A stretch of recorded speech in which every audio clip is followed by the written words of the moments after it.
Rajshahi university united জিকের জন্য আমাদের কি কি পড়তে হবে। তো এখানে দেখতে পাচ্ছে বাংলাদেশ বিষয়াবলীর 8টা টপিক লিস্ট করা হয়েছে, যার ভিতরে প্রথম 2টাই আসলে ইতিহাস।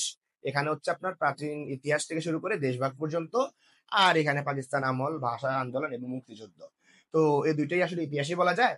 আর এরপরে যা যা আছে মোটামুটি ছোট ছোট টপিকই, যেমন আপনার বাংলাদেশ বিষয়ক তথ্য আছে, সংবিধান, জাতীয় সংসদ, রাষ্ট্রপতি, প্রধানমন্ত্রী, অন্যান্য পদবি, বেসিক ঢুকবে এখানে, খুব ডিটেল না।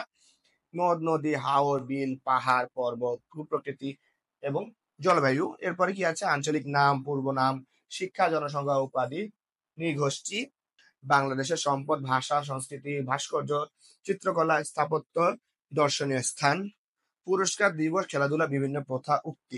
এখান থেকে 3টা আসলে আমাদের যে বছরের পরীক্ষা ওই বছরের জিনিসগুলাই জানতে চাবে। তো মোটামুটি এই যতগুলো টপিক লাগা আছে, এর বাইরে বাংলাদেশ